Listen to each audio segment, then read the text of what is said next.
नमस्कार दोस्तों, स्वागत है हमारे YouTube चैनल में। आज हम आपको भागवत गीत जी का चतुर्थ पाठ सुनाने जा रहे हैं। उससे पहले हमारे चैनल को सब्सक्राइब करें और बेल आइकन को दबाना ना भूलें और कमेंट में जय श्री कृष्णा लिखना न भूलें। तो आइए शुरू करते हैं। चौथे अध्याय में श्री कृष्ण अर्जुन को दिए जा रहे दिव्य ज्ञान के आदिकालीन उद्गम को प्रकट करते हुए उसमें उसके विश्वास को पुष्ट करते हैं। वे बताते हैं कि यह वही शाश्वत ज्ञान है जिसका उपदेश उन्होंने आरंभ में सर्वप्रथम सूर्यदेव को दिया था और फिर परंपरागत पद्धति से यह ज्ञान निरंतर राजर्षियों तक पहुंचा। अब वे अर्जुन, जो उनका प्रिय मित्र और परम भक्त है, के सम्मुख इस दिव्य ज्ञान को प्रकट कर रहे हैं। तब अर्जुन प्रश्न करता है कि वे श्री कृष्ण, जो वर्तमान में उसके सम्मुख खड़े हैं, वे इस ज्ञान का उपदेश युगों पूर्व सूर्यदेव को कैसे दे सके। इसके प्रत्युत्तर में श्री कृष्ण अपने अवतारों का रहस्य प्रकट करते हैं। वे बताते हैं कि भगवान अजन्मा और सनातन हैं, फिर भी वे अपनी योग माया शक्ति द्वारा धर्म की स्थापना के लिए पृथ्वी पर प्रकट होते हैं, लेकिन उनके जन्म और कर्म दिव्य होते हैं और वे भौतिक विकारों से दूषित नहीं हो सकते। जो इस रहस्य को जानते हैं वे अगाध श्रद्धा के साथ उनकी भक्ति में तल्लीन रहते हैं और उन्हें प्राप्त कर फिर इस संसार में पुनः जन्म नहीं लेते। इसके पश्चात इस अध्याय में कर्म की प्रकृति का व्याख्यान किया गया है और कर्म, अकर्मण्यता तथा वर्जित कर्म से संबंधित 3 सिद्धांतों पर चर्चा की गई है। इनसे विदित होता है कि कर्म योगी अनेक प्रकार के सांसारिक दायित्वों का निर्वहन करते हुए अकर्मा की अवस्था प्राप्त कर लेते हैं और इसलिए वे कार्मिक प्रतिक्रियाओं में नहीं फंसते। इसी ज्ञान के साथ प्राचीन काल में ऋषि मुनि सफलता और असफलता, सुख दुख से प्रभावित हुए बिना केवल भगवान के सुख के लिए यज्ञ के रूप में कर्म करते थे। यज्ञ कई प्रकार के होते हैं और इनमें से कई यज्ञों का उल्लेख यहाँ किया गया है। जब यज्ञ पूर्ण समर्पण की भावना से संपन्न किए जाते हैं तब इनके अवशेष अमृत के समान बन जाते हैं। ऐसे अमृत का पान करने से साधक के भीतर की अशुद्धता समाप्त हो जाती है। इसलिए यज्ञों का अनुष्ठान पूर्ण निष्ठा और ज्ञान के साथ करना चाहिए।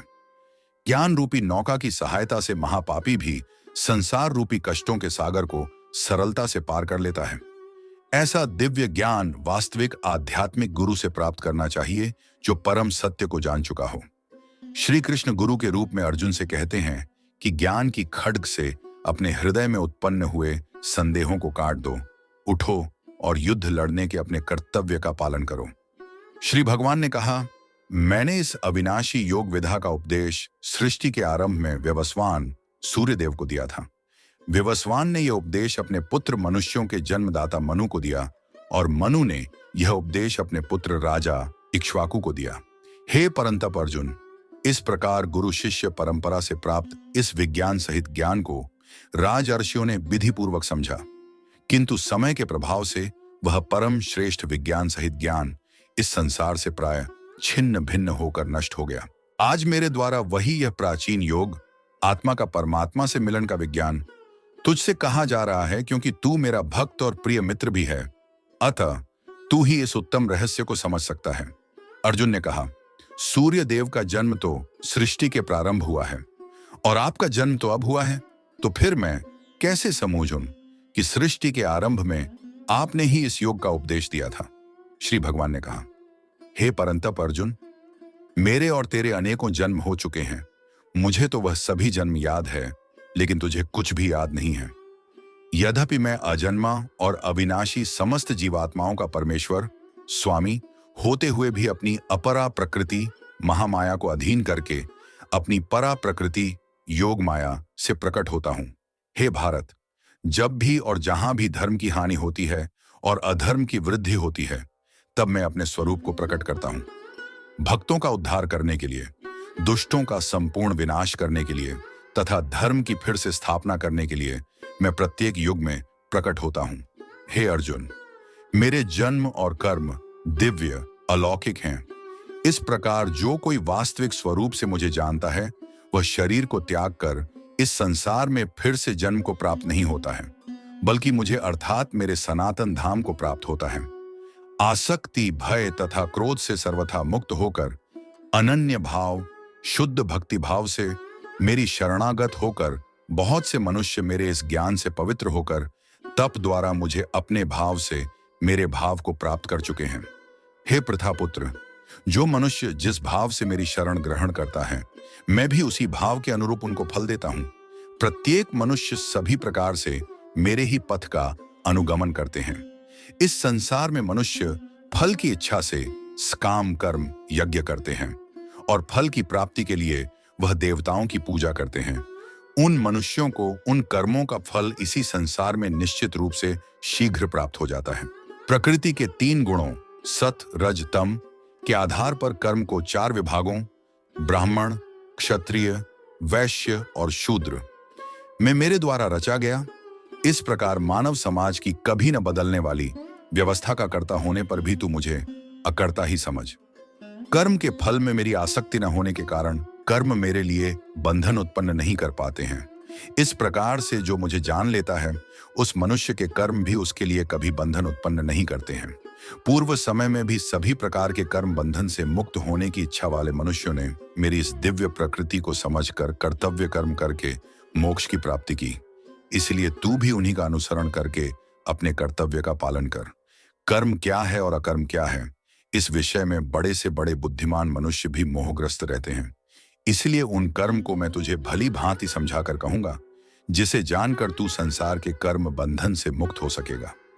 कर्म को भी समझना चाहिए तथा अकर्म को भी समझना चाहिए और विकर्म को भी समझना चाहिए, क्योंकि कर्म की सूक्ष्मता को समझना अत्यंत कठिन है। जो मनुष्य कर्म में अकर्म शरीर को कर्ता न समझकर आत्मा को कर्ता देखता है, और जो मनुष्य अकर्म में कर्म आत्मा को कर्ता न समझकर प्रकृति को कर्ता देखता है, वह मनुष्यों में बुद्धिमान है और वह मनुष्य समस्त कर्मों को करते हुए भी सांसारिक कर्म फलों से मुक्त रहता है।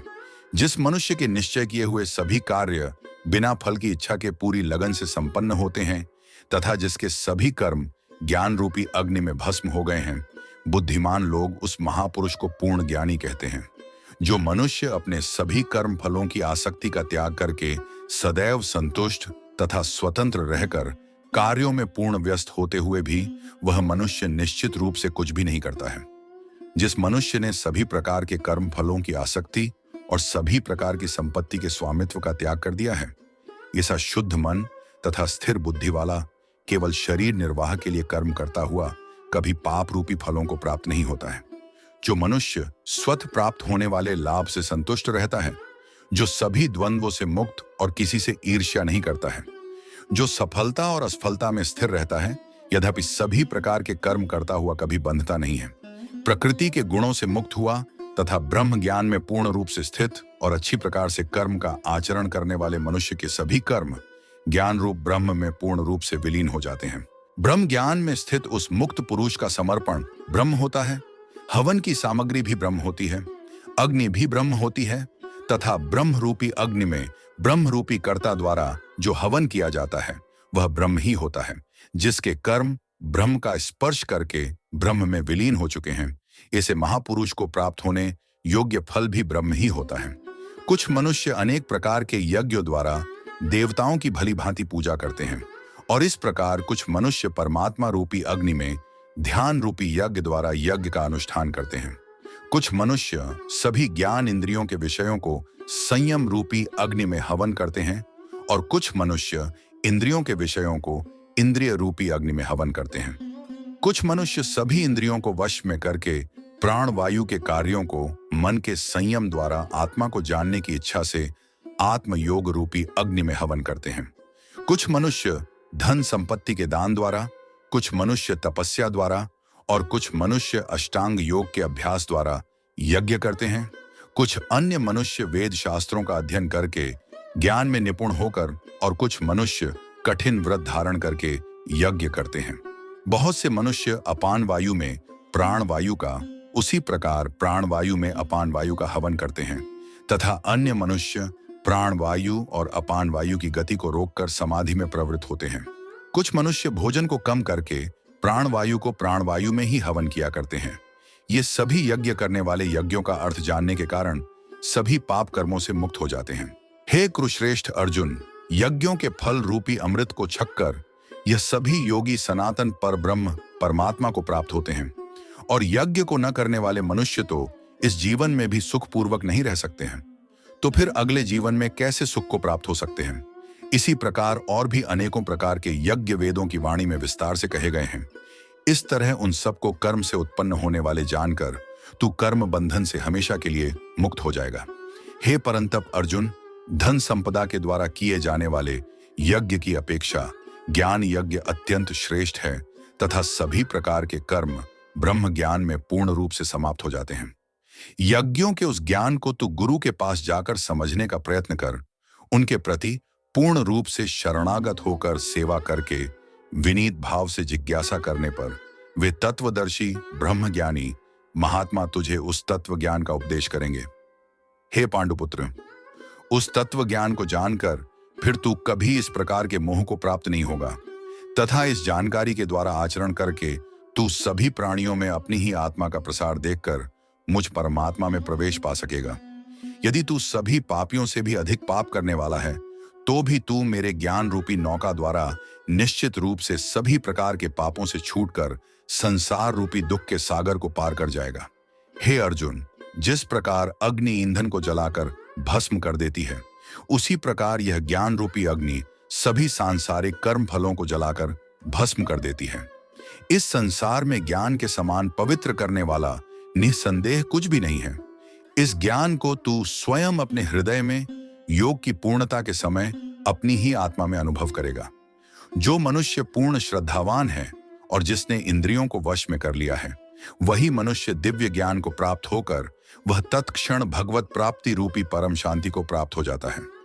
जिस मनुष्य को शास्त्रों का ज्ञान नहीं है, शास्त्रों पर श्रद्धा नहीं है और शास्त्रों को शंका की दृष्टि से देखता है, वह मनुष्य निश्चित रूप से भ्रष्ट हो जाता है।